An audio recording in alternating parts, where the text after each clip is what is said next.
ولا حول ولا قوة إلا بالله العلي العظيم أعوذ بالله من الشيطان اللعين الرجيم بسم الله الرحمن الرحيم الحمد لله الذي هدانا لهذا وما كنا لنهتدي لولا أن هدانا الله لقد جاءت رسل ربنا بالحق والصلاة والسلام على رسول الثقلين محبوب رب المغربين والمشرقين جد الحسن والحسین ابی القاسم محمد اللہم صل علی محمد وآلہ والطیبین الطاہرین المعصومین ولعنت اللہ علی اعدائہم اجمعین من الآن الى قیام یوم الدین اما بعد فقد قال اللہ سبحانہ تبارک وتعالی فی کتابہ المجید والفرقان الحمید بسم اللہ الرحمن الرحیم اقرأ باسم ربک الذی خلق خلق الانسان من علق اقرأ وربک الاکرم الذی علم بالقلم علم الانسان ما لم يعلم۔ سامعین کرام السلام علیکم ورحمۃ اللہ وبرکاتہ۔ الحمدللہ آج ماہ رمضان المبارک کی 5 تاریخ ہو چکی ہے۔ آج آپ تمام حضرات نے یعنی جو ہندوستان پاکستان ان علاقوں میں پائے جاتے ہیں ان سب کا 5واں روزہ اختتام پذیر ہو رہا ہے، جبکہ نارتھ امریکہ کینیڈا والوں کا اور یورپ والوں کا روزہ جو ہے وہ اختتام کی منزل میں پہنچا۔ ہمارے یہاں پر بھی اس وقت ماشاءاللہ سے ظہر کا وقت قریب ہونے والا ہے، تو گویا 5واں روزہ آج ہم سب کے سب رکھ رہے ہیں۔ اللہ آپ کو اس ماہ رمضان المبارک کی برکت کے سبب صحت و سلامتی و طول حیات عطا فرمائے، آپ کے بچوں کو دولت علم و ایمان سے مالا مال فرمائے، اور کوئی غم نہ دے سوائے غم اہل بیت اطہار علیہ السلام۔ سامعین کرام، یہ ایک حقیقت ہے کہ جتنی بھی آسمانی صحیفے پروردگار عالم نے نازل فرمائے وہ اپنے ساتھ ہدایات و برکات لے کر آئے ہیں۔ اس کے باوجود قرآن کریم کا مطالعہ اس بات کا زندہ ثبوت ہے کہ کسی صحیفے کے برکات کا مقابلہ تنزیل قرآن کے برکات سے نہیں کیا جا سکتا۔ یعنی یہ کہ وہ کتابیں آئی ہیں، ظاہر رحمت بن کر کے آئی ہیں، برکت بن کے آئی ہیں، وہ بھی کلام الہی تھا، وہ بھی ہدایت کے لیے آیا تھا، وہ بھی باطل کے اور حق کے درمیان فرق کرنے کے لیے آیا تھا، مگر ان کا ایک وقت جو ہے وہ محدود وقت تھا، وہ معجزہ نہیں تھے۔ یعنی حضرت موسیٰ علیہ السلام کو اگر توریت دی گئی تو معجزہ بنا کر کے نہیں دی گئی۔ حضرت عیسیٰ علیہ السلام کو کتاب دی گئی، معجزہ بنا کے نہیں دی گئی۔ ان کے معجزات الگ تھے، کتاب معجزہ نہیں تھی۔ مگر یہ قرآن کی حضرت داؤد کو زبور معجزے کے طور پر نہیں دی گئی۔ یہ قرآن ہے کہ جو معجزہ بن کر کے حضور اکرم صلی اللہ علیہ وآلہ وسلم پر نازل ہوئی۔ وہ ان کتابوں کا نام و نشان غائب ہو گیا جو قبل کے انبیاء پر آئی تھیں۔ ان کتابوں کے نام لیوا تو ہیں مگر اصلی حالت میں کتاب باقی نہیں ہے، شاذ و نادر کہیں نظر آ جائے۔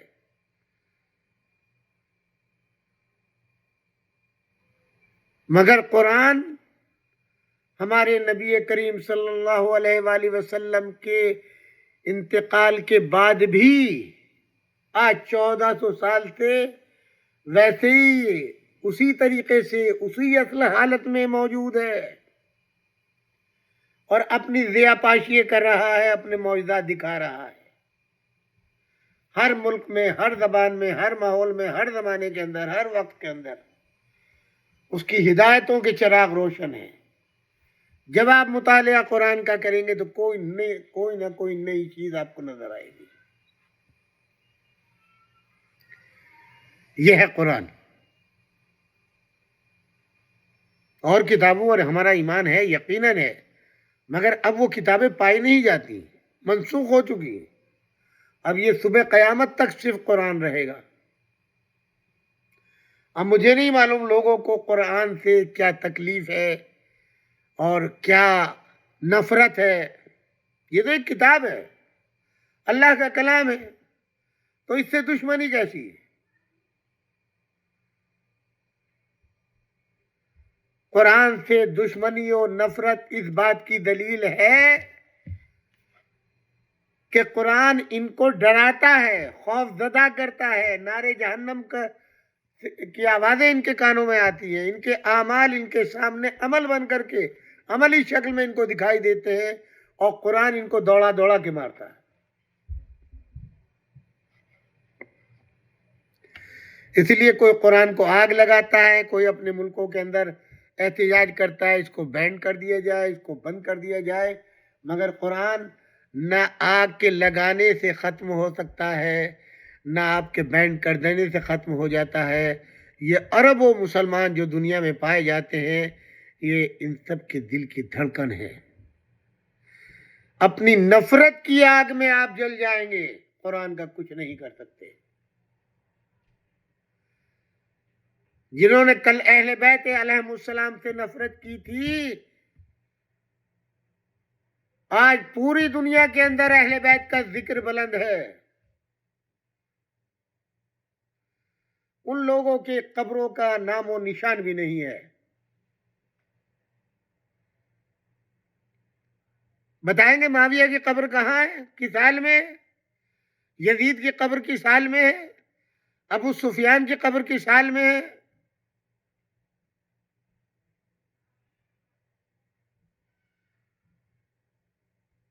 شورا میں بیٹھنے والے مولا امیر المومن علی ابن ابی طالب کے حق کو غصب کرنے والے کس سال میں ہے؟ میاں وہ دو تو محفوظ ہو گئے رسول اللہ کی برکت سے، ورنہ ان کا بھی نشان قبر نہ ہوتا. بقیہ کسی ایک کا مجھے بتا دے کون کہاں دفن ہے.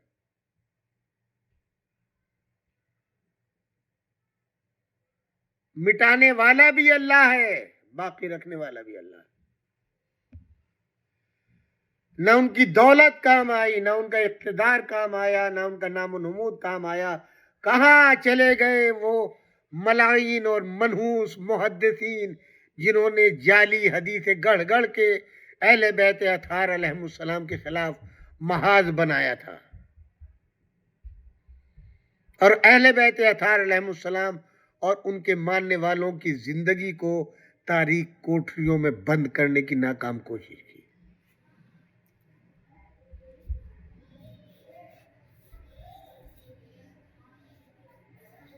تاریخ سے سبق سیکھنا چاہیے، مگر یہ انسان سیکھتا نہیں ہے. ہمارے لیے قرآن مجید ایک بابرکت کتاب ہے، اور یہ دو چیزیں اللہ کے نبی خاص حضرت محمد مصطفیٰ صلی اللہ علیہ وآلہ وسلم نے اپنے ترکے میں چھوڑی ہے. انی تارک فیکم الثقلین کتاب اللہ و اطرتی و اہل بیتی ما ان تمسکتم لہما لن تضلوا بعدی. اگر تم نے ان دونوں چیزوں کو لے لیا تو میرے بعد قطعاً گمراہ نہیں ہوں گے. یعنی ایک ہاتھ میں قرآن، ایک ہاتھ میں اہل بیت، اگر دونوں کو مضبوطی سے پکڑ لیا تو کبھی گمراہ نہیں ہوں گے. اور اگر اس کے باوجود کوئی شخص گمراہ ہو تو اس کے معنی ہے یا اس نے اہل بیت کو چھوڑا ہے یا قرآن کو چھوڑا ہے. نہ اکیلے اہل بیت کافی ہیں، نہ اکیلے قرآن کافی ہیں، یہ دونوں ساتھ رہیں گے، ان میں کبھی جدائی نہیں ہوگی. حتیٰ یفترق لا یفترقا، کبھی جدا نہیں ہوں گے. یہ دونوں ایک ساتھ رہیں گے.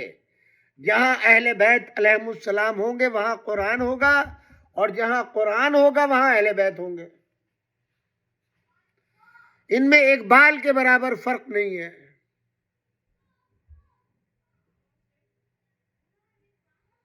حضور اکرم صلی اللہ علیہ وآلہ وسلم فرماتے ہیں القرآن مع علی وعلی مع القرآن، قرآن علی کے ساتھ ہے اور علی قرآن کے ساتھ ہے۔ تو اب جہاں قرآن ہوگا وہاں علی ہوں گے، اور جہاں علی ہوں گے وہاں قرآن ہوگا۔ یہ ممکن نہیں ہے کہ علی ہو اور قرآن نہ ہو، یا قرآن ہو اور علی نہ ہو۔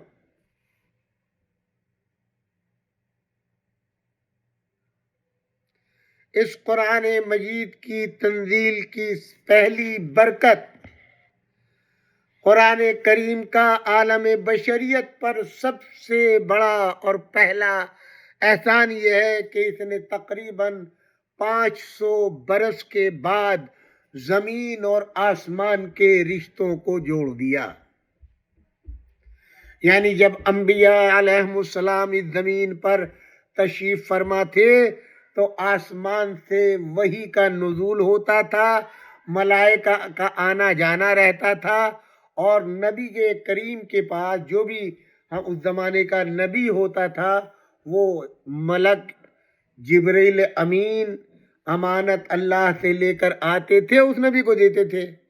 حضرت عیسیٰ کے رخصت ہو جانے کے بعد یا ظاہری طور پر ان کو سولی پہ چڑھا دینے کے بعد، اور اصل حقیقت کو یعنی حضرت عیسیٰ علیہ السلام کو بحکم الہی آسمان پر اٹھا لیے جانے کے بعد وہ سلسلہ منقطع ہو گیا، سلسلہ وحی ختم ہو گیا۔ ٹھیک تقریباً 500 برس کے بعد جب حضور اکرم صلی اللہ علیہ وآلہ وسلم اس دنیا میں تشریف لائے اور مبعوث برسالت ہوئے تو یہ رشتہ دوبارہ جڑ گیا جو حضرت عیسیٰ کے چلے جانے کے بعد سلسلہ وحی منقطع ہو گیا تھا۔ اب وہ رشتہ 500 سال کے بعد دوبارہ جڑ گیا کہ اب وہ وحی آنا شروع ہو گئی، ملک آنا شروع ہو گئے، یہ اتصال زمین و آسمان کے درمیان ہو گیا۔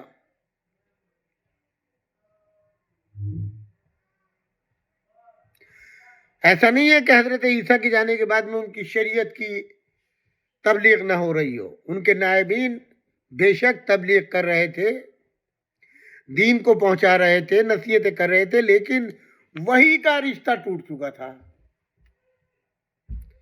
کوئی ایسا انسان باقی نہیں تھا جس پر وحی اس وقت آتی ہو، اور کسی وحی کا تذکرہ آج تاریخ قرآن میں اگر ملتا ہے 500 برس کے بعد جب حضور اس دنیا میں تشریف لائے اور آپ نے اپنے کمال نفس اور پاکیزگی کردار کی بنا پر اپنا رشتہ اس خالق اعلیٰ سے متصل کیا، اس کے باوجود کوئی وحی نازل نہیں ہوئی ظاہراً جو قرآن میں ملتا ہے، یہاں تک کہ ایک دن ملک نے آ کر پیغمبر اکرم صلی اللہ علیہ وآلہ وسلم کی عظمت کا اعلان کرتے ہوئے آواز دی اقرا باسم ربک الذی خلق، یعنی پڑھو تم اپنے رب کے نام سے جس نے تمہیں پیدا کیا ہے، خلق الانسان من علق، جس نے وہ اللہ جس نے اس بندے کو اس کھنکتی ہوئی مٹی سے پیدا کیا۔ اقرا وربک اکرم الذی علم بالقلم، پڑھو اپنے رب کے نام سے جو مکرم ہے، اور وہی وہ ہے کہ جس نے قلم کے ذریعے سے آپ کو تعلیم دی ہے۔ علم الانسان ما لم یعلم، اور وہی اللہ جس نے انسان کو اس انسان کو جو کچھ نہیں جانتا تھا اس کو تعلیم دی۔ یہ سورہ اقرا کی یہ پہلی وحی ہے جو حضور اکرم صلی اللہ علیہ وآلہ وسلم پر پہاڑ کے اوپر جب آپ عبادت جبل نور پر فرماتے تھے تو وہاں پر یہ نازل ہوئی، اور اسی کا نام تنزیل قرآن قرار پایا۔ اس کے معنی یہ ہے کہ انجیل کے بعد عالم انجیل کے نازل ہونے کے بعد جو حضرت عیسیٰ علیہ السلام کو کتاب ملی تھی اسی کا آغاز وحی کا نام تھا، اور تنزیل قرآن نے پہل عالم بشریت کو اس وحی سے روشناس کرایا، اور اس زمین و آسمان کے جو دوریاں پیدا ہو گئی تھی جناب عیسیٰ کے چلے جانے کے بعد، یعنی وحی کا سلسلہ منقطع ہو گیا تھا، اس رشتے کو دوبارہ سے بحال کیا، متصل کیا، اور وہ ذات جس کی وجہ سے یہ اتصال ہوا حضور اکرم حضرت محمد مصطفیٰ صلی اللہ علیہ وآلہ وسلم، جو رحمت للعالمین بن کر کے آئے۔ اس کے بعد بشریت کے اوپر قرآن کا یہ احسان کچھ کم نہیں تھا کہ وحی نے ایک اور احسان کا اضافہ کر دیا، اور وہ تھی وحی کی نوعیت، یعنی آسمانی پیغام کا آنا جانا ہی کیا کم تھا، پیغام بھی علم و قرات کا پیغام آیا، جس سے معلوم ہوا کہ آج کی وحی دنیا کو علم و فہم کے جوہر عطا کرنے آئی ہے، اور سوئی ہوئی دنیا کو بیدار کر کے اسے زیور علم و ہنر سے آراستہ کرنا چاہتی ہے۔ تنزیل قرآن کی دوسری برکت اور الہی پیغام کا دوسرا احسان یہ ہے کہ قرآن کے ذریعے پہل سارے عالم بشریت کو الوہیت کا مخاطب قرار پایا۔ قرآن مجید اور تواریخ نے دیگر انبیاء کے پیغامات کا تذکرہ بھی کیا ہے، لیکن ان پیغامات میں مخاطب عموماً ان کے دور کے افراد اور ان کی قوم کے لوگ ہوا کرتے تھے۔ قرآن مجید نے پہل یا ایہا الناس کی آواز بلند کی، جس میں نہ کسی کے مذہب کا ذکر ہے، نہ کسی کے مسلک کا بیان ہے، نہ کسی کے عقیدے کا بیان ہے، صرف ایک رشتہ پوری کائنات کے لوگوں کے درمیان جو ہے وہ انسانیت کا رشتہ ہے۔ میں نے تمہیں انسان پیدا کیا ہے، لہذا اسی رشتے کو یاد دلاتے ہوئے تمام انسانوں کو پکارا، آواز دی ہے۔ سارے عالم انسانیت کو مخاطب بننے کا شرف حاصل ہوا۔ اگر غور کیا جائے تو قرآن مجید کا یہ احسان عالم انسانیت کے لیے ناقابل فراموش ہے کہ قرآن مجید نے جس انداز سے انبیاء کی دعوتوں کا تذکرہ کیا ہے، اس کا خاکہ ہم آپ کی خدمت میں پیش کرنے کا شرف حاصل کریں گے، اور اس سے آپ اندازہ لگائیں گے۔ حضرت ابراہیم علیہ السلام اپنی قوم سے خطاب فرماتے ہیں، اذ قال لأبیہ وقومہ ما تعبدون۔ ابراہیم نے اپنے چچا اور قوم سے کہا کہ تم کس کی عبادت کرتے ہو؟ سورہ شعراء آیت نمبر 70۔ حضرت نوح فرماتے ہیں، کذبت قوم نوح المرسلین اذ قال لهم اخوہم نوح اللہ تتقون۔ جناب نوح نے اپنی قوم سے کہا کہ تم پرہیزگار کیوں نہیں بنتے؟ تو انہوں نے ان کی تکذیب کر دی، جھٹلا دیا نبی کو۔ سورہ شعراء آیت نمبر 106۔ حضرت ہود، کذبت عاد المرسلین اذ قال لهم اخوہم ہودا اللہ تتقون۔ جناب ہود نے قوم عاد کو دعوت دی تقوی کی، تو انہوں نے بھی انکار کر دیا۔ یہ بھی سورہ شعراء آیت 124۔ حضرت صالح، کذبت ثمود المرسلین اذ قال لهم اخوہم صالح اللہ تتقون۔ حضرت صالح نے قوم سمود کو دعوت دی تو انہوں نے بھی انکار کر دیا۔ سورہ شعراء آیت 142۔ ایسی حضرت لوط نے، کذبت قوم لوط المرسلین اذ قال لهم اخوہم لوطا اللہ تتقون۔ حضرت لوط نے قوم کو دعوت دی تو انہوں نے بھی انکار کر دیا۔ سورہ شعراء آیت نمبر 161۔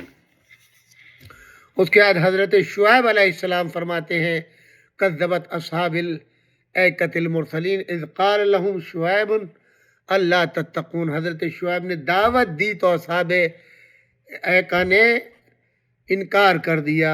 سورہ شعراء آیت نمبر 177۔ اس کا مطلب یہ ہے کہ انبیاء سابقین نے جب بھی تقوی کی دعوت دی تو ان کا روح سخن ان کی قوم یا ان کے قبیلے کی طرف تھا، اور اگر قبیلہ کبھی ان کی زبان پر یا ایھا انسان آیا بھی تو مقام تعلیم میں نہیں، مقام اعلان فضیلت میں یہ قرآن کریم ہی کا کرم تھا کہ اس نے دعوت عبادت و تقوی کر کے سارے عالم انسانیت کو مخاطب بنا لیا اور اعلان کر دیا، یا ایھا الناس اعبدوا ربکم الذی خلقکم والذین من قبلکم لعلکم تتقون۔ اے انسانوں، اس خدا کی عبادت کرو جس نے تمہیں پیدا کیا ہے اور تمہارے پہلے والوں کو بھی پیدا کیا ہے، شاید تم اسی طرح متقی بن جاؤ۔ خطاب کا انداز بتا رہا ہے کہ اس کا تعلق کسی ایک قوم، قبیلے یا فرد سے نہیں ہے، یا ایک وقت کے دور سے نہیں ہے، بلکہ ہر آنے والی قوم، نسل، علاقے والوں کے لیے ہے۔ وہ انسان جو اس دور کے انسانوں کی طرح مخلوق ہیں اور از خود پیدا نہیں ہوئے، وہ سب اس دعوت پیغام میں برابر کے شریک ہیں۔ قرآن مجید کا تیسرا احسان یہ ہے کہ عالم بشریت کا پہلا صحیفہ ہے جس میں انسان کی ضروریات زندگی کا لحاظ رکھتے ہوئے پوری حیات کا دستور پیش کیا ہے۔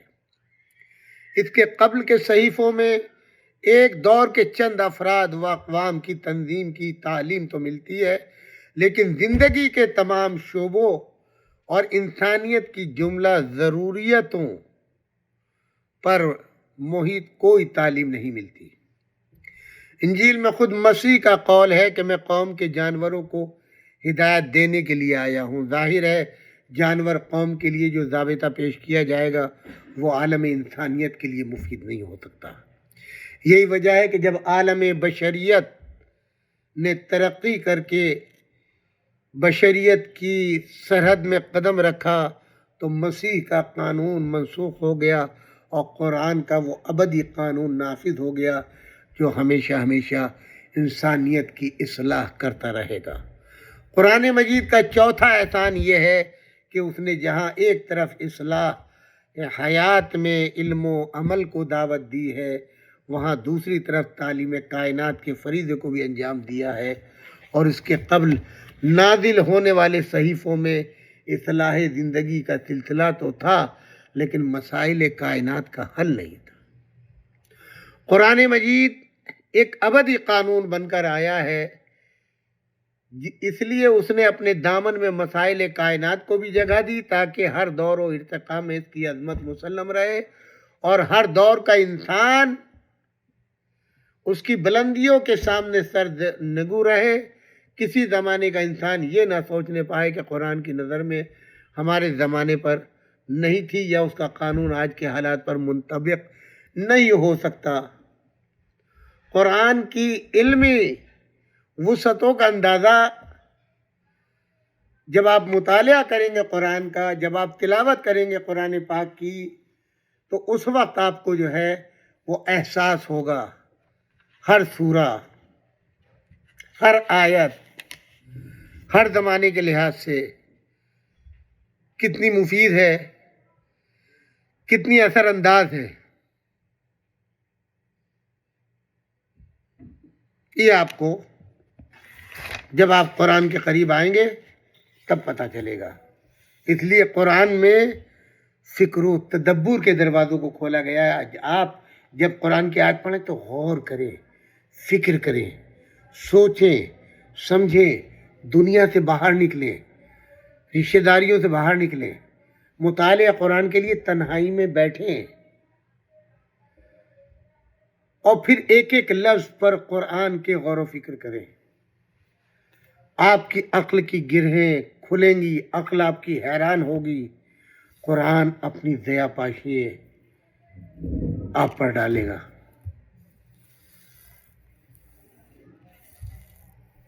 تب آپ کو پتہ چلے گا قرآن کیا ہے۔ تمام کائنات کا علم سمیٹا ہے قرآن نے۔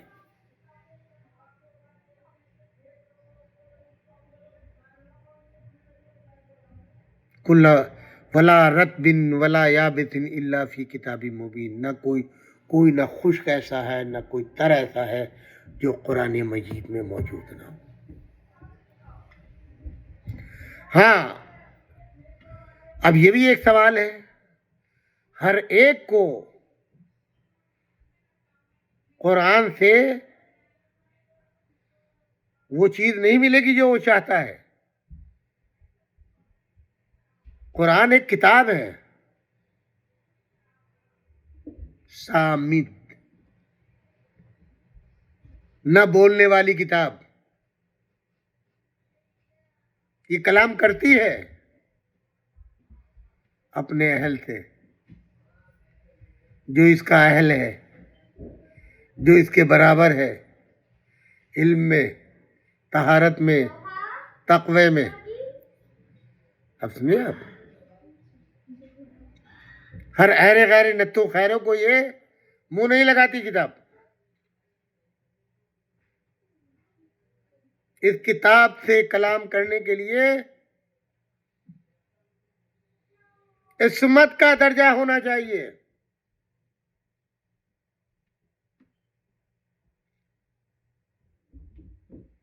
ہر اہل غیر نتو خیروں کو یہ دعوت نہیں دیتا۔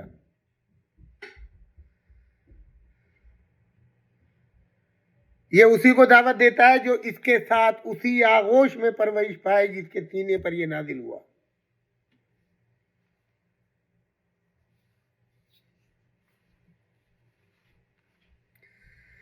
پوری طول تاریخ کے اندر کتنے محدث ملیں گے، کتنے حفاظ قرآن ملیں گے،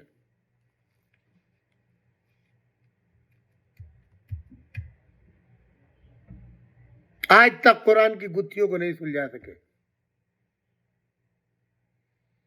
اسلام کا سب سے بڑا محدث، سب سے بڑا علم قرآن کا ماہر جناب ابن عباس،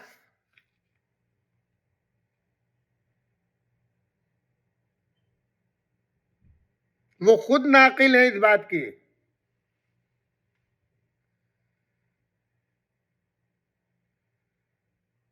کہ مولا امیر المومنین علی ابن ابی طالب لمحوں میں گتھیوں کو سلجھا دیا کرتے تھے۔ کوئی آیت پیش کی جائے، ما قبل ما بعد، ایسا نہ معلم دیکھا نہ سنا، ایسا حافظ قرآن نہ دیکھا نہ سنا، اس سے بڑا قرآن کا مفسر نہیں، محدث نہیں۔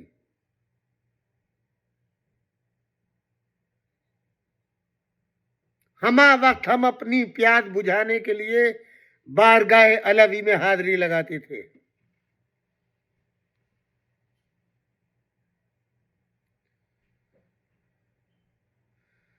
جب کوئی بات نبی کریم صلی اللہ علیہ وآلہ وسلم کے خطبے میں یا آپ کے کسی قول میں یا آپ کے کسی عمل میں ہمیں سمجھ نہیں آتی تھی تو اس کو سمجھنے کے لیے بارگاہ علوی میں ہم حاضری لگاتے تھے، اور وہ ہماری مشکلات کو لمحوں میں حل کر دیا کرتے تھے۔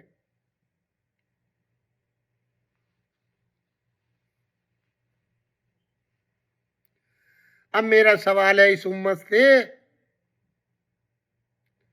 اس منحوس بدبخت امت سے، جس نے اپنا رہبر، اپنا سربراہ جوہال کو بنایا ہے،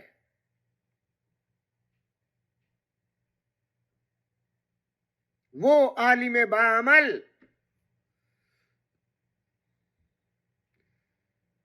جس پر تاریخ عالم کا اتحاد ہے، اتفاق ہے کہ ایک لمحے کے لیے بھی پوری زندگی میں نہ اللہ کے راستے سے الگ ہوئے، نہ رسول اللہ کی سیرت کو چھوڑا،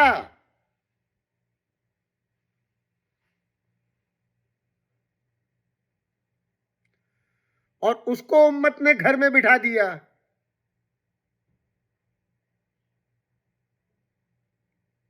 اور اپنا خود کا چناؤ کر کے، اپنا مشورہ کر کے اپنا خلیفہ خود مقرر کر لیا، اپنی زندگی کے سارے امور اس کے حوالے کر دیے۔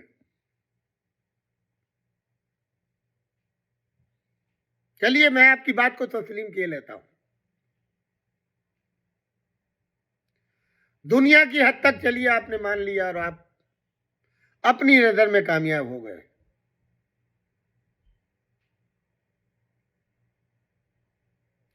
ایک غلطی کی، اس کے بعد دوبارہ غلطی کی، دوسرے کو بٹھا دیا.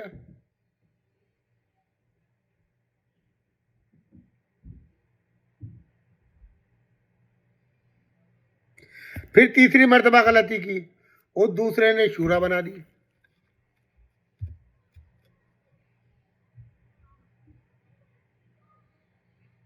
اس شورا میں رشتہ داری کا خیال رکھا گیا. اب یہ جتنے ہیں سب جانتے ہیں کہ اس جگہ کا اصلی وارث علی ابن ابی طالب علیہ السلام ہے. اگر رسول اللہ کی سیرت و کردار، آپ کا عمل، آپ کی مکمل سیرت پر اگر کوئی عامل ہو سکتا ہے تو وہ ذات مولائے کائنات امیر المومنین علی ابن ابی طالب ہے.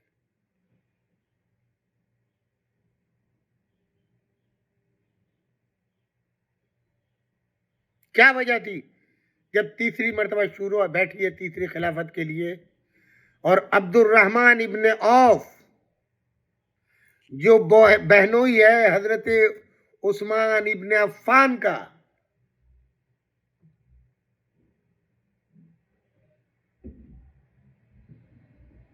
دولت مند ہے، مدینے کا سب سے بڑا دولت مند ہے اپنے زمانے کا، یہی وہ بدبخت ہے جو رسول زادی شہزادی کونین معصومہ عالم کا رشتہ لے کر کے اونٹوں کے اوپر جواہرات بھر کے لے کے آیا. حضور کے خدمت میں آ کر کے کہتا ہے کہ میں آپ کی بیٹی کے لیے رشتہ لے کے آیا ہوں اپنا، اور یہ اونٹ ہے، یہ قبول فرمائیں. وہ جواہرات پیش کیے. اگر آپ، اس کے بعد کہتا ہے یہ بدزبان، اگر آپ مجھ سے اپنی بیٹی کا رشتہ کر دیں گے تو اپنے گھر سے لے کے آپ کے گھر تک اونٹوں کی قطار لگا دوں گا سونے، ہیرے اور جواہرات سے. کس کے سامنے کہہ رہا ہے؟ وہ جو اس کائنات کے ذرے ذرے کو ہیرو جواہرات میں تبدیل کر دے. یہ دنیا پرست، دنیا دار، بد نفس انسان کہہ رہا ہے. رحمت للعالمین سے. حضور کے چہرے پر غصہ آیا اور ایک مرتبہ زمین سے ایک مٹھی خاک اٹھائی اور اس میں کنکریے تھی کچھ، وہ اس لائے ہوئے خزانے میں ڈال دی.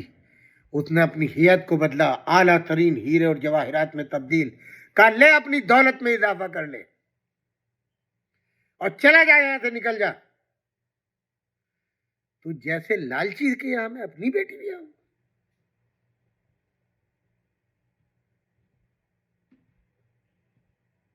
منہ بنا کے چلا گیا. یہی عبد الرحمن ابن عوف. یہ جانتا تھا علی سے بڑھ کر کے کوئی فاضل، عالم، کامل، حقدار نہیں ہے. امت کی کا نباز اگر کوئی ہے تو وہ علی ابن ابی طالب ہے. اگر کوئی امت کو صحیح راستے پر لا سکتا ہے تو مولائے کائنات علی ابن ابی طالب.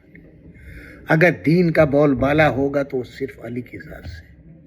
اگر قرآن کا پابند بنائے گا کوئی تو وہ علی ابن ابی طالب. لہذا اس سیاست داں نے، اس سیاست کے رسیا نے ایک ایسی شرط اپنے دماغ سے نکالی اور شورا میں چھوڑ دی. یا علی، ہم چاہتے ہیں کہ آپ کو خلیفہ بنائیں، ہم چاہتے ہیں کہ آپ کو خلیفہ چنائیں، اس لیے کہ آپ داماد رسول بھی ہیں، رسول اللہ کے بھائی بھی ہیں، ان کے خاص ہیں، ان کے خاندان کے ہیں، ان کے قبیلے کے ہیں. مگر شرط ہماری یہ ہے کہ آپ کو جو یعنی حلف لینا ہوگا، وہ جو ہم الفاظ آپ کو بتا رہے ہیں اس کے مطابق لو جائے. کیا ہے؟ آپ یہ وعدہ کریں گے حلف لیتے وقت قرآن و سنت پر عمل کریں گے اور سیرت و شیخین پر۔ سبحان اللہ، ہماری جان قربان مولا کے اوپر مولا نے کیسا جواب دیا اور کیسا تماشا اس شورا کے منہ پر مارا ہے۔ آپ نے فرمایا بھائی ایک بات تو بتاؤ، قرآن اور سنت رسول یہ تو سمجھ میں آنے والی بات ہے، ظاہر ہے ہر مسلمان کی زندگی کا مقصد یہی ہے، قرآن و سنت کے خلاف تو وہ جا ہی نہیں سکتا، اور علی تو تصور بھی نہیں کر سکتا، اس کی زندگی کا مقصد ہی قرآن و سنت کا احیاء ہے۔ یہ سیرت شیخین کس بیماری کا نام ہے؟ جب قرآن و سنت سامنے آ گیا تو سیرت شیخین کیا چیز ہے؟ دو حال سے خالی نہیں، یا تو سیرت شیخین قرآن و سنت کے مطابق تھی یا نہیں تھی، دو حال سے خالی نہیں۔ سیرت شیخین جو تم کہہ رہے ہو، یا تو یہ سیرت شیخین قرآن و سنت کے مطابق تھی یا سیرت سنت و قرآن کے خلاف تھی، اس کے مطابق نہیں تھی۔ تو اگر سیرت شیخین قرآن اور سنت کے مطابق تھی تو اس کو قرآن اور سنت سے الگ کرنے کی ضرورت نہیں، اور اگر قرآن و سنت کے خلاف تھی تو تم علی سے یہ امید کرو گے کہ وہ قرآن و سنت کے خلاف جائے گا؟ دنیا دار لوگوں کی تو کمی نہیں تھی۔ عبد الرحمن ابن عوف کے برادر نسبتی کھڑے ہو گئے، حضرت عثمان کہا کہ میں یہ حلف اٹھاؤں گا، اور انہوں نے بخوشی و خاطر یہ حلف اٹھایا۔ وہ جانتے تھے کہ قرآن و سنت کے خلاف سیرت شیخین تھی، ہے اور رہے گی، اور وہ بھی یہی جانتا تھا کہ مجھے وہی عمل کرنا ہے جو مجھ سے قبل والوں نے کیا ہے، لہذا ان کی حلف برداری ہو گئی اور علی پھر اپنے گھر میں آ کے بیٹھ گئے۔ اب میں آپ سے پوچھتا ہوں، علی گھر میں بیٹھ گئے 1-2 سال نہیں، 25 سال۔ حضور نے کیا فرمایا؟ القرآن مع العلی وعلی مع القرآن۔ اب علی مدینے میں ہیں، امت کے درمیان نہیں ہے، اپنے گھر میں ہے، تو قرآن کہاں ہے؟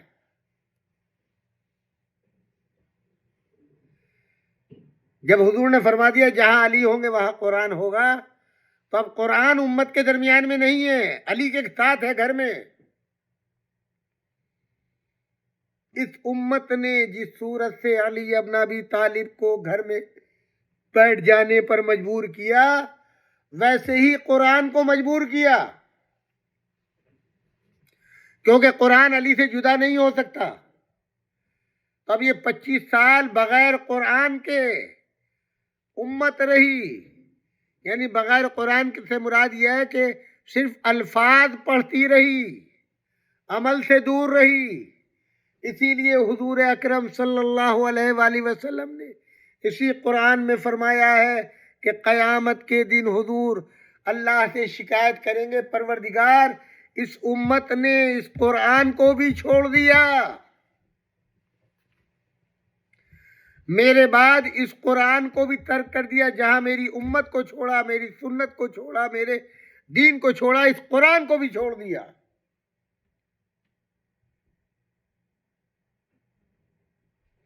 انشاءاللہ دامن وقت میں گنجائش نہیں ہے، اسی سلسلے کو کل پھر کنٹینیو کریں گے یہیں سے۔ قرآن بہار ماہ رمضان ہے، زیادہ سے زیادہ تلاوت کیجیے، زندوں کو بھی فائدہ دیتا ہے، مردوں کو بھی فائدہ دیتا ہے۔ قیامت کے دن قرآن خود آپ کے لیے شفاعت کا سبب بنے گا، بارگاہ الہی میں خود کہے گا پروردگار یہ بندہ اپنے سینے سے مجھے لگائے رہا، ہر وقت تلاوت کی، اور جب ماہ رمضان آتا تھا تو مختلف ساعتوں میں وقتوں میں یہ میری تلاوت کرتا تھا، پروردگار اس کی شفاعت کے لیے میں تیری بارگاہ میں سفارش کرتا ہوں۔ انہی کلمات کے ساتھ اللہ آپ سب کو سلامت رکھے، آپ کے رزق میں خیر و برکت دے، آپ کو کوئی غم نہ دے سوائے غم اہل بیت اطہار علیہ السلام کے۔ پروردگار آپ کی تمام دینی و دنیاوی شرعی حاجات کو قبول فرمائے، آپ کے بچوں کو دولت علم و ایمان سے مالا مال فرمائے۔ پروردگار آپ کے رزق میں خیر و برکت عطا فرمائے، آپ کے عہدے میں عزت میں کو عرفہ و اعلیٰ فرمائے۔ جتنے ہمارے سامعین کرام ہیں پروردگارہ ان سب کے مرحومین کی مغفرت فرما۔ آج کے دن ہمارے میزبان، ہمارے بھائی، ہمارے دوست عزیز ڈاکٹر منتظر زیدی صاحب، خدا ان کو سلامت رکھے، ان کے بچوں کو سلامت رکھے، ان کی توفیقات میں گناہ گو اضافہ فرمائے۔ ہر موقع اور محاذ کے اوپر یہ ہمارا ساتھ دیتے ہیں، پروردگار ان کی توفیقات میں گناہ گو اضافہ فرمائے۔ میری خواہش ہوگی ان کے مرحوم کے لیے آپ ایک سورہ فاتحہ جناب سید محمد جعفر زیدی، سید اکبری، سید علی حیدر زیدی، سید زین العابدین عابدی، کنیز فاطمہ، شہناز فاطمہ، ان مرحومین کے لیے خصوصی طور پر سورہ فاتحہ، اور آپ سب کے مرحومین کے لیے، میرے والدین کے لیے، علامہ مولانا سید تلمیذ الحسنین رضوی صاحب قبلہ کے لیے سورہ فاتحہ کی گزارش ہے، اور اسی کے ساتھ ساتھ صحت و سلامتی کی دعا خصوصی طور پہ جناب باقر رضوی صاحب، خدا ان کو سلامت رکھے، ان کو صحت دے، اور ہاسپٹلائز ہیں، آپ کی دعاؤں کے محتاج ہیں۔ جناب سلطان کرم علی صاحب، ان کی اہلیہ بہن سلمہ لاڈک، ڈاکٹر ظفر زیدی، اور اس کے علاوہ جتنے ہمارے مومن و مومنات بہن بھائی بیمار ہوں، ان سب کے لیے 5 مرتبہ میرے ساتھ امن یجیب کی تلاوت فرمائیں۔ بسم اللہ الرحمن الرحیم۔ امن یجیب المضطر اذا دعاہ ویکشف السوء، امن یجیب المضطر اذا دعاہ ویکشف السوء، امن یجیب المضطر اذا دعاہ ویکشف السوء، امن یجیب المضطر اذا دعاہ ویکشف السوء، امن یجیب المضطر اذا دعاہ ویکشف السوء۔ اللہم صل علی محمد وآل محمد وعجل فرجہم۔ پروردگارہ اس عمل خاص کے صدقے میں اپنے نبی کریم حضرت محمد مصطفیٰ صلی اللہ علیہ وآلہ وسلم کے صدقے میں، ان کی دختر خاص حضرت فاطمہ الزہرا سلام اللہ علیہا کے صدقے میں، حسنین کریمین کے صدقے میں، مولا کائنات امیر المومنین کے صدقے میں باقر بھائی کو شفا عاجل و کامل عطا فرما۔ ربنا تقبل منا انک انت السمیع العلیم۔ السلام علیکم جمیعا ورحمۃ اللہ وبرکاتہ۔